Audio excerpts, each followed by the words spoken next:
রেজুমের মধ্যে প্রচুর জায়গা খালি আছে বলে অতিরিক্ত জিনিস লিখে একে কনজাস্টেড করবেন না।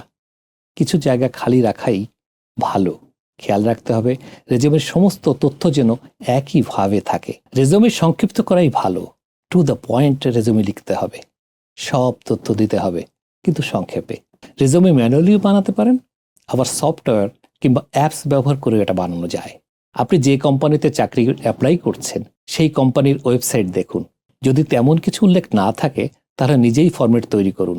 রেজুমে তৈরির জন্য ব্যবহার করুন Arial or Times New Roman format.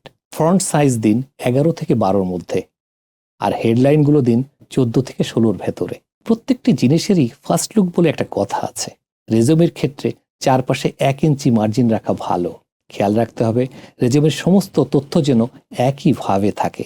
অর্থাৎ একটা হেডলাইন এরিয়াল ফন্টে করলেন, পরেরটা করলেন টাইম নিউ রোমানে, এমনটা করা যাবে না।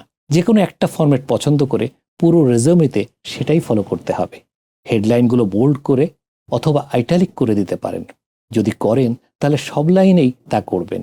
পাশাপাশি একটি নির্দিষ্ট ডেট ফরম্যাট ঠিক করতে হবে। রেজুমের মধ্যে প্রচুর জায়গা খালি আছে বলে অতিরিক্ত জিনিস লিখে একে কনজাস্টেড করবেন না। কিছু জায়গা খালি রাখাই ভালো, যাতে করে ইন্টারভিউয়ার সেই জায়গা প্রয়োজনে ব্যবহার করতে পারেন। রেজুমে দেখতে ঝকঝকে মনে হবে তাতেও। রেজুমে সংক্ষিপ্ত করাই ভালো।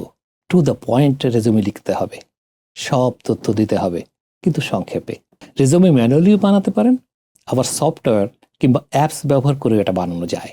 অনলাইন অর্থাৎ ইন্টারনেট কানেক্ট করে ওই অ্যাপস থেকে সিভি নামাতে পারেন, আবার অ্যাপস ডাউনলোড করে রেজুমে বানাতে পারেন। আর হ্যাঁ, কিছু কিছু সাইট ফ্রি রেজুমে বানানোর সুযোগ দেয়। এমন কয়েকটি সাইট হলো